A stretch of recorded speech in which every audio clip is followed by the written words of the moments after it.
This prison, funny enough, in Coda's original design, the doors stayed shut for a full hour before letting you go. If you don't mind, I think we're gonna skip that. This is something that he and I used to argue about a lot. You know, whether a game ought to actually be playable, whether it means anything if no one can get through it. And I would always defend that, you know, all this work goes into the game, why not make it playable and accessible?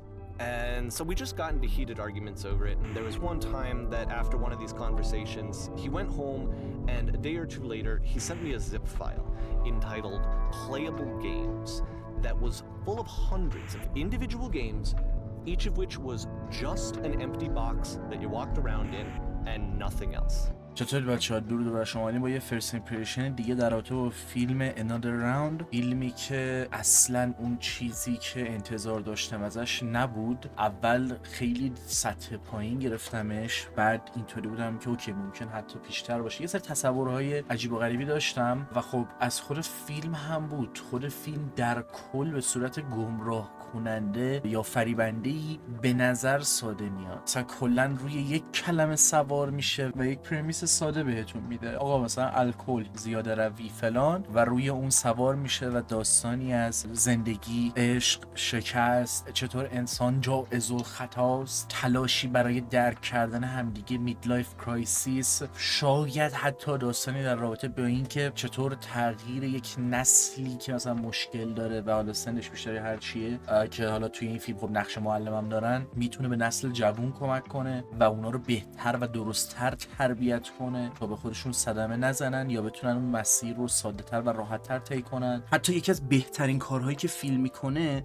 اینه که یک چیز به خصوصی رو برداره و از همه زوایا نشونش بده. حتی در پشت صحنه خودش هم جالبه، به خاطر اینکه جدای از اینکه یکی از بهترین فیلمایی بود که حالا امسال دیدم تو یک سری ژانر به خصوص یا یک هدف مشخصی، داشتم یه ذره راجع به بک‌گراندش نگاه می‌کردم. اندینگ فیلم به نظرم فوق‌العاده بود. حالا یه فان فکتی که متوجه شدم این بوده که مدز از اون صحنه دنس بعدش میومده و صحبت می‌کرده با کارگردان که به نظرش احمقانه و آن نسسریه، ولی بعد از رقصیدن و فیلم کردنش از دوست داشته و خوشحال بودن که این صحنه رو نگه داشتن توی فیلم و چقدر هم زیبا بود. واقعا what a life, what a movie, it's beautiful. واقعا what a ride. و جلوتر گفتم یه سری تصور داشتم از فیلم، مثلا اینطوری بودم که اوکی این فیلم حالا به چه سمتی میخواد بره، اینا بالاخره خب یه پوینتی خواهد داشت. اینطوری بودم که اوکی ممکنه اگر بخواد یک سری چیزا رو نقد کنه، حالا تلنگر باشه، ممکنه مثلا این باشه که آقا ما نیازی نیست حتما خوشحال باشیم. خیلی موقع آدما به خاطر این افسردن که بهشون گفته میشه در جامعه یا حالا به هر شکلی که هست باید خوشحال باشی و اونا هم میخوان که خوشحال باشن و خودشون رو به سمتی هول میدن که موجب تخریب میشه. مثلا در این فیلم حالا الکل احتمالاً. در یه بخش به خصوصی هم فکر میکردم در رابطه با باورها و فیلسوف‌ها باشه. این چیزا که میگم یا ممکنه مثال بزنم، نمیگم الان مثلا این تو فیلم نبوده ها، وقتی دارم بهش اشاره میکنم منظورم اینه که مثلا فوکس‌تر بوده این چیزی که میگم یا ممکنه بگم. مثلا در رابطه با باورها و فیلسوف‌ها بوده و اینکه چطور ما میریم سراغ آدم‌هایی که حرفشون رو از اول قبول داریم و برای خودمون اکو چمبر میسازیم. آدم‌ها هم برای اینکه اون گند خودشون رو براش بهونه بیارن، حالا توی این فیلم خب معلمن و یکیشون فیلسوفه و فیلسوفی رو میشناسه که گفته بدنت از قبل باید اینطوری باشه، فلان فیلسوف این حرفا زده. یک آرتیستی بوده که تو حالت بین مستی و هوشیاری فقط میتونسته پیانو بزنه، پس ما هم این کارو بکنیم. و اینطوری بودم که ممکنه واقعا هم به اون سمت بره. اولا که یه چین آف کامندی هست، بله شما اگر دنبال کنید فلسفه رو یا خیلی هنرها رو، تاریخچه‌شون رو، یه ترتیبی بوده، 1 به 2 رسیده، 2 به 3 رسیده، 3 با 2 مخالفت کرده، یهو یک مسیر دیگه ای رو شکل داده و به هر شکلی یا یک چیزی موجب ادامه یک چیز دیگه ای شده یا یک جا یک نفر یک نظر طرح کرده، بالاخره 10 نفر دیگه هم که حالیشون بوده و تو همون سطح بالاتر یا یک کم پایین‌تر بودن مخالفت میکردن یا موافقت. این اثر ممکنه هر دو طرف قضیه رو نشون بده. یعنی مثلا با سینا داشتیم تو دیسکورد میدیم، اینطوری بودم که مثلا یارو میاد مارکوس آرلیوس کتابشو میخونه، 5 تا ترجمه مختلف از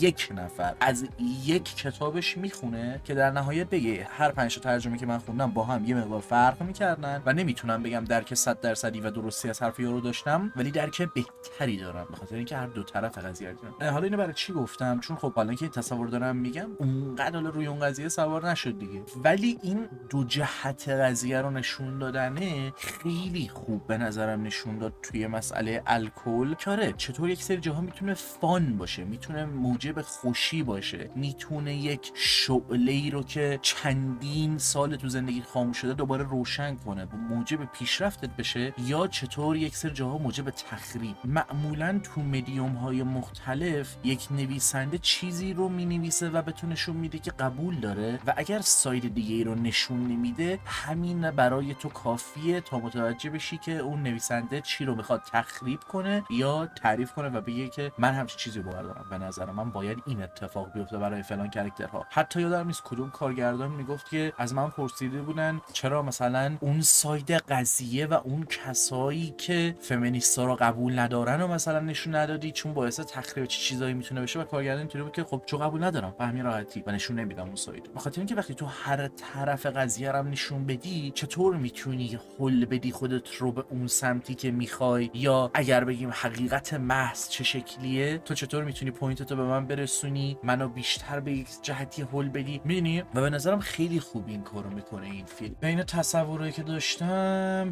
چند تا چیز دیگه هم بود که اینو تو 20 دقیقه اول مثلا تصور داشتم، 20 دقیقه دیدیم یا پاس کردم مثلا صحبت کردیم و اینا، مثلا گفتم که ممکنه حتی در رابطه با تاکسیک ماسکولینیتی باشه و اینکه مثلا چطور مردا صحبت نمیکنن، خالی نمیکنن، ولی یهو که خالی میکنن خودکشی میکنن، یهو دیگه کلا خودشون رو هضم میکنن و این راه حلش نیست. این بحث نسل جدید رو که گفتم و الان نمیدونم، مطمئن نیستم، احتمالاً ویدیو رو با بیگینرز گاید شروع کنم به خاطر اینکه یه تیکه یاد اون افتادم. چرا؟ ببینید خب میگم یه بخش خوب و کمدی داره قضیه. این الکل میزنی، شنگول میشی، ممکنه لحظاتی رو با رفیقات مثلا سپری کنی که در حالتی که سوبر باشی نمیتونی. این هم بالاخره بخشی از قضیه است. ولی یه بخشی از فیلم خب تو هی داری این مسئله میبینی که این داره هی بهتر میشه، چی خوش میگذره، میخندی، یه سری جا حالا دارک هیومر باشه هر چی باشه لذت میبری و یهو اون اتفاقی که میفته چکیه که تو صورت تو میخوره و یهو برمیگردی سر جات و چقدر درست این کارو میکنه. و به خاطر همین ممکنه این بیگینرز گایدی که میگم توی اینترو بذارم. آیا شما نیاز 1 ساعت توی اون سلول حبس باشید تا واقعا متوجه بشید، یا صرف اینکه بهتون بگم کافیه؟ قطعا صرف اینکه بهتون بگم مشروب نخورید یا بخورید باعث چه چیزهایی میشه. و همونطور که گفتم به نظر فیلم ساده میاد، پرمیس عجیب و غریبی نداره و به نظر میشه تو چند خط تعریفش کرد و نیازی به دیدنش نیست. دیدن و تجربه کردن این فیلم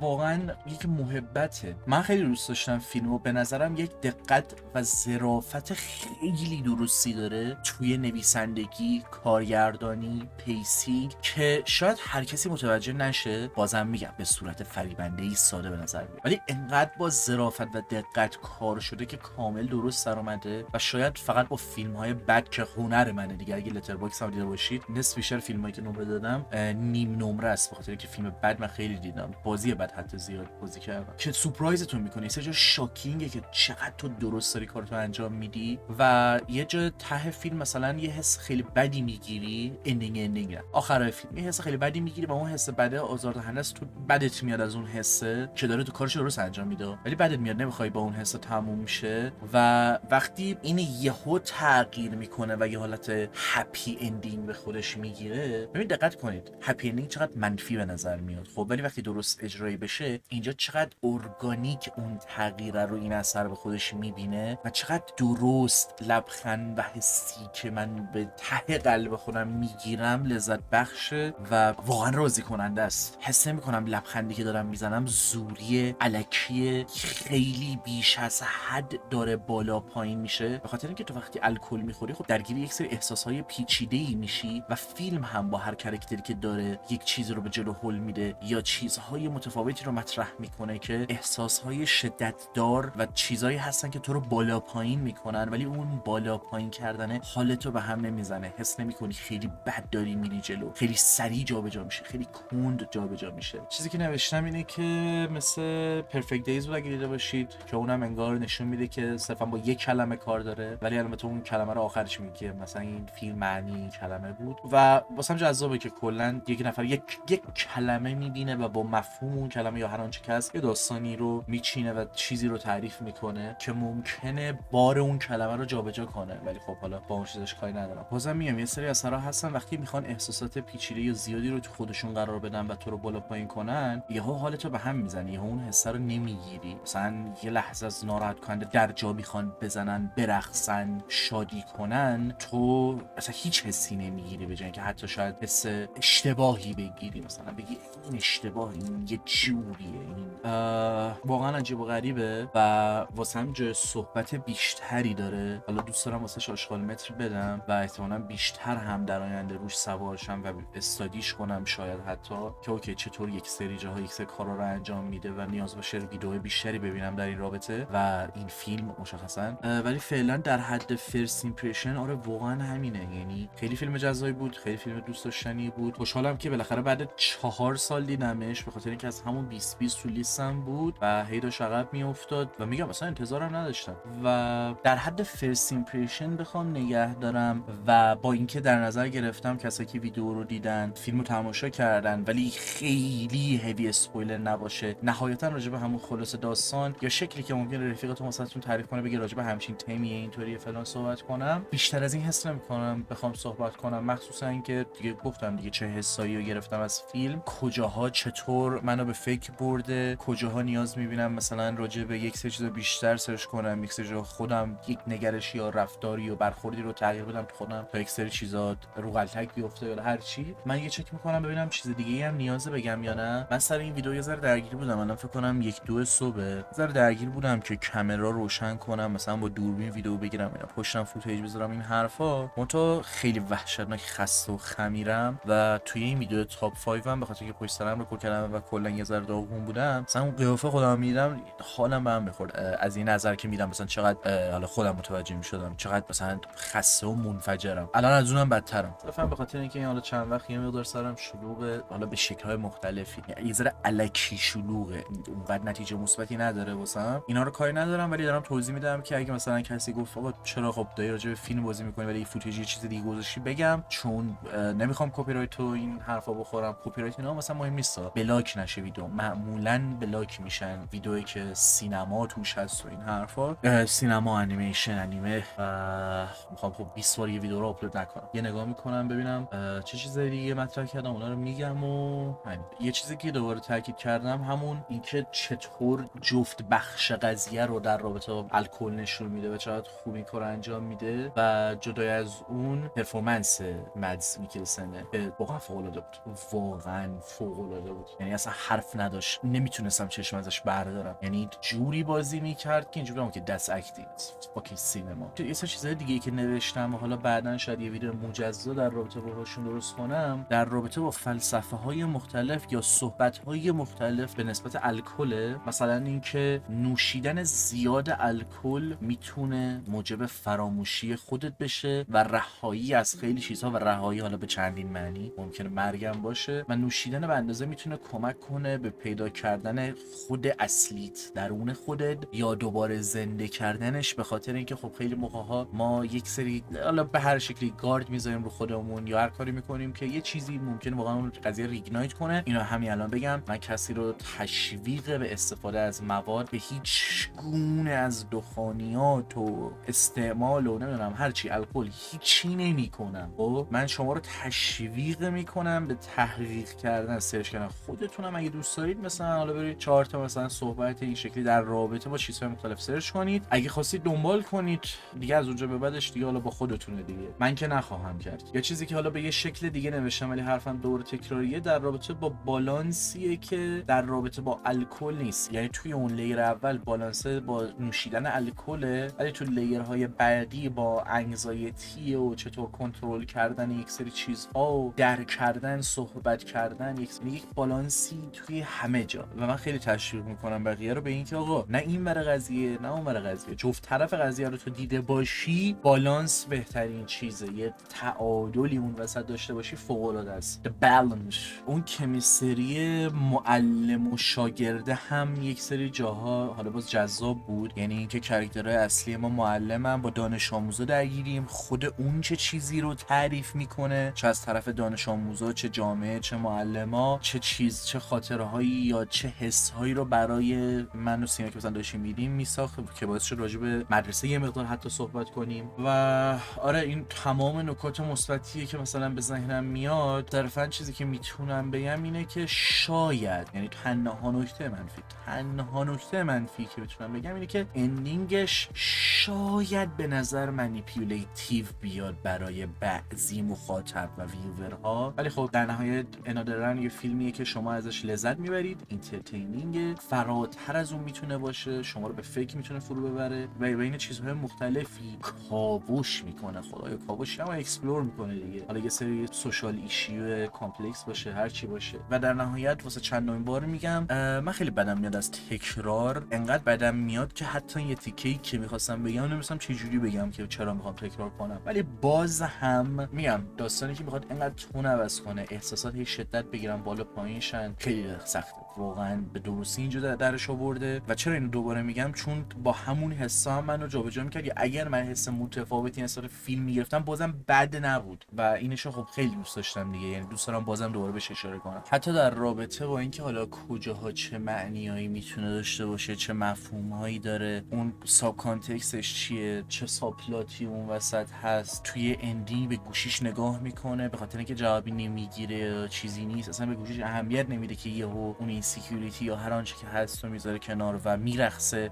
و آخرش آزاده میشه از چی، با راحت بودن واقعا لذت میبره یا تو دریا میپره، نشون از چیه. خیلی صحبت ها میشه کرد. حالا چیزای این شکلی دیگه واقعا یک سری جاها میتونه سمت اوورانالیز بره، ولی اگه اشتباه نکنم جلوتر گفتم در رابطه با اون بخش این که چطوری یه سری جا میتونه دارک باشه و هنوز به اون شکل شاید هپی اندینگ نیست، در اصل شاید بشه به اون بخش هایی اشاره کرد که فیلم به اون شکل نشون نمیده، یا اینکه چطور یک سری جاها دروغین و حالا برای این داستان همونطور که بحثش رو خواهم کرد منیپیولیتیو و اینطوری نیست همیشه که آدم بزرگ ها وقتی به مشکل میخورن یک فرصت دیگه به هم بدن، و یا اینکه چطور شهر مدرسه دیگه معلما رو به عنوان یک دائم الخمر یا حالا کسی که مشکل نوشیدن الکل داره دیگه میشناسن. حتی تو اندینگش و شات آخر اون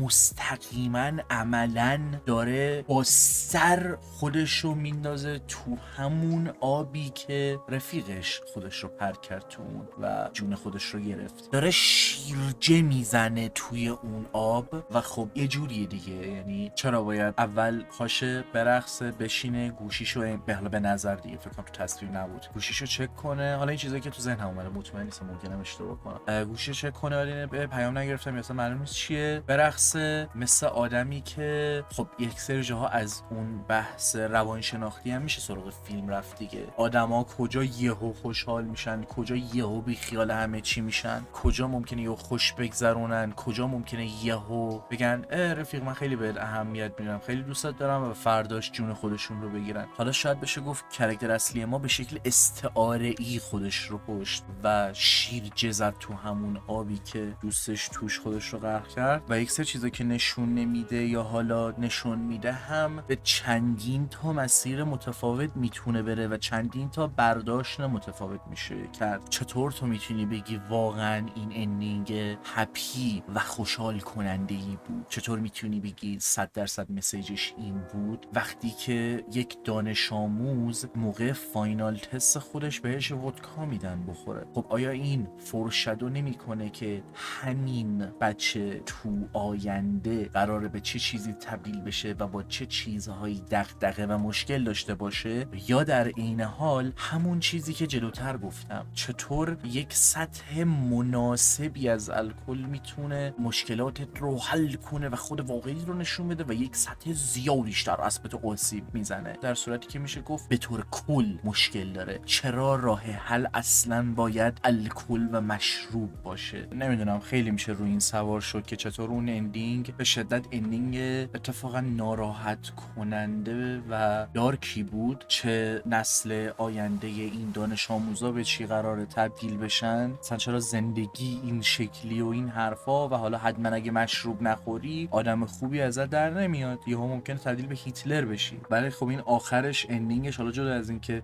بازم حس خوبی داشت، از اون حسای خوب غم انگیز بود، مخصوصا که که دقیقاً بعد از خودکشی دوستشه دیگه و تو اول اتفاق غم انگیز رو میگیری، برای دوستت گریه میکنی، بعد حالا یک سری چیزها رو کنار میذاری و خودت هم میرقصی و اونی سکیوریتی کنار میذاری. مثل چی میمونه؟ بذارید شاید دنبال اینم ببینم چطوری مثلا میتونم حس این اتیکر تعریف کنم. این کلیپ های به شدت ناراحت کننده رو دیدید از کسایی که یه روز یا چند روز قبل از خودکشی طرفه و طرف بالاخره یک تغییری توش هست، خیلی خوشحال‌تر، انگار خیلی بیشتر لبخند رو صورتش هست، خیلی بیشتر انگار داره لذت میبره، انگار بالاخره رها کرده و رها میکنه. حتی یه حس خوب اونطوری هم داشت دیگه. میگم حالا بیشتر چیزی هم که کمک میکنه ببرم به اون سمت، چیزایی که یه سری جاها اثر کامل روایت نمیکنه یا کامل نشون نمیده، یا با اون بالانسی که داره چقدر یک چیزی رو نشون میده چقدر یک چیزی رو نشون نمیده، هر دو طرف قضیه نشون میده. دانش آموزان، نسل جوانتر به نسبت این نسل حالا عقب‌تر و اون شیرجه توی دریا، آره میشه یه سری جاها به سمت عجیب غریب و وحشتناک نه ولی خب دارکتر و غم انگیزتری برد. صرفا در همین لول سطحی روش سوار میشم که آقا حالا یه سری جا هم میگم خب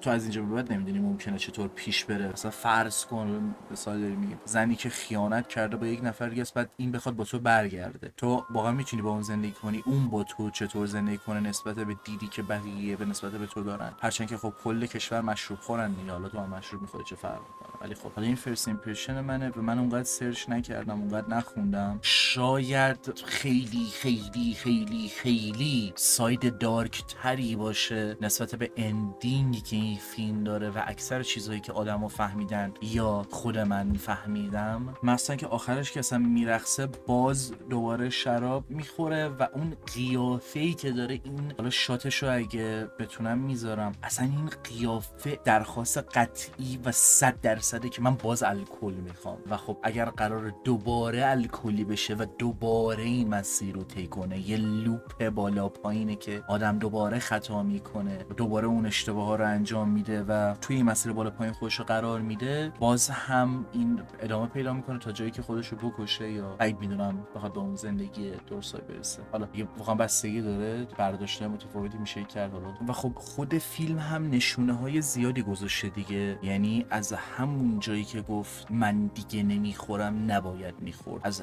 همون جا به بعد کلا تموم شد. و هنوزم میگم حالا من خودم بیشتر سعی میکنم روی این سوار باشم که تو میفهمی اوکی الکل چیزی نیستش که بخوای باهاش زندگیت رو عوض کنی، مثلا چیزی واسه سلبریشنه، یه جایی چیزایی ریگنایت کنه فلان این حرفا. حالا من این بخش این که چقدر اون اندینگ دارک یا چه برداشتایی میشه داشت و صرفا مطرح کردم، چیزی نیستش که بگم حتما همینه. باید بیشتر روش سرچ کنم، باید دنبال اینترویو و صحبت خود مدز و کارگردان و اینا برم، شاید حتی نیاز باشه یه سری ریویو اینا ببینم و یه مقدار بیشتر راجع به روانشناسی، فلسفه و یک سری چیزها بیشتر به سمت الکل تحقیق و سرچ کنم و مشکلی که در رابطه با مصرف الکل توی دنمارک هست یا بوده، حالا بتونیم راجع به اون اندینگ بیشتر صحبت کنیم. در هر صورت که به به. و حتی یه چیزی که واسم قشنگ تره و شاعرانه تره به نظرم این نیستش که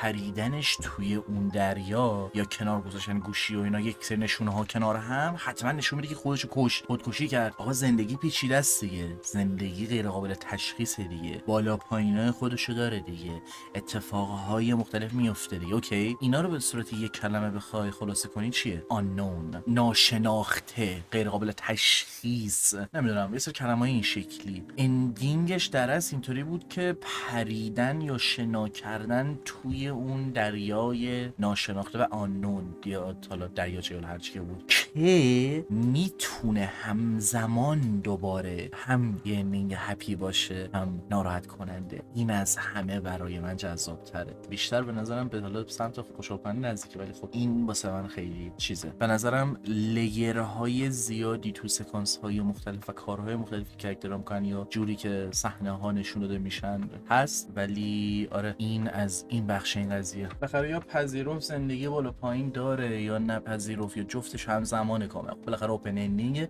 ولی عجب اوپن اندینگ. به نظرم ظرافت میخواد که بتونی حسهای نامتعادل رو کنار هم قرار بدی و مخاطب از اون حسها و اثر جدا نشه. واقعا دود حسی که توت میذاره انقدر قویه و اون تصویر ذهنیه انقدر برات خوب میمونه که یک گیف من برای دوستم میفرستم، آهنگ تو ذهنش پخش میشه و فریم به فریم یادشه چه خبره. و تو سطحی ترین حالت خودش بازم ناراحت کننده است که تو یا باید کامل مست باشی یا حداقل درصدی از الکل رو تو خودت داشته باشی که بتونی خوشحالی رو حس کنی یا از اون حالت بورینگ خسته کننده یا هر آنچه که هست که حالا دروغین هم نیست یا هر چی باعثش بوده بتونی بیای بیرون. اندینگ کلا اندینگ عجیبی بود و یه بخش ناراحت کننده دیگه ایش سر اینه که خب اندینگ به نظرم از خیلی جهات مانیپیولیتیوه و از یه بخش دیگه تو زنی داری که ممکنه بخواد باهات باشه ممکنه نخواد، بچه هات چه وضعی دارن، به تازگی دوستت رو به خاطر الکل از دست دادی ولی به خاطر این که میبینی دانش آموزات دارن سلبریت میکنن بین اونا اکسپت شدی و اون اکسپتنس رو به دست آوردی دوباره مست میکنی و میرقصی و به شکل دیگه ای خودت رو انگار داری میکشی. و چون چه بهتر که اون دانش آموزا هم مشروب نمیخوردن و این آدم هم چیز نمیکرد دیگه، مشروب نمیخورد. حالا اوکی میتونی بگی صرفا یک سلبریشن معمولیه ولی به نظرم اینطوری هم میشه بهش نگاه کرد دیگه که چطور اون محیط و انوایرمنت دوباره برش میگردونه به یک سری جاها یا به محض اینکه اونو بگیره دوباره خودشو خراب میکنه و شیرجه آزاد میزنه توی دریا. یعنی حتی یه جا اول میرقصه بین بقیه دانش آموزا، میاد رو صندلی میشینه یه محیط دیگرا نگاه میکنه به سمت مثلا دریا، قایق داره نگاه میکنه، گوشی چک میکنه، دوباره میذاره تو جیبش، حالا به عنوان یه اکت آف سلفیشنس یا هر چی که هست دوباره برمیگرده بین جمع میرقصه و دوباره شیشه میزنه تو آب. میگم اندینگش یه ذره عجیب و غریبه. بار اول خیلی حس خوبی میده ها ولی حس خوبش هم حس خوب عجیبیه چون درجا جلوتر اون تشویش نظر برات گذاشته، اون دوست رو کشته، اون خانواده رو بین برده. در همین یه حس خوشحال غمناکیه که دقیقاً همون شبیه خودکشی است که گفتم دیگه. یعنی اندینگ حتی یه مقدار دیگه بخوام روش سوار شم انگار یه فالس سنس آف ریالیتی داره، اصلا تمومی نداره دیگه، غرق میکنه خودش رو. و خب میگم چندین تا معنی و مفهوم میتونه همزمان داشته باشه که فعلا فکر نمیکنم درک کامل و درستی ازش داشته باشم ولی این خب چیزایی بوده که تو ذهنم گذر کرده فیلمو دیدم و اتفاقا الان دقیقاً بعد دیدن فیلم دارم این ویدیو رو رکورد میکنم که الان دیر وقته دیگه، داره 3-4 صبح میشه. میگم یه ذره مغزم داره میگوزه دیگه، حس میکنم مثلا یه سری حرفا رو کلا تکرار کردم ولی آره در کل که کی میدونه چی میشه. لذت ببرید، راحت باشید ولی اذیت نکنید خودتون رو، حالا به هر شکلی که هست. چیز دیگه نمیمونه بخوام در رابطه با فیلم Another Round صحبت کنم باهاتون. این بود از فرست ایمپرشن من در رابطه با این فیلم و اگه بخوام آشغال متر بدم احتمالاً یه مقدار استعاره ای، تشبیه یا مثلا همون اول ویدیو برگشتم گفتم که همچین تصوری داشتم شاید یه مقدار ببینم یهو دارم به اون سمت هول میدم. این که حالا چپ رو چی بهش داشته باشم نمیدونم، فعلا میدونم که چیز نزدیکی نیست، انتظارش حالا نداشته باشید. دمتون گرم و شب و روزگار خوش.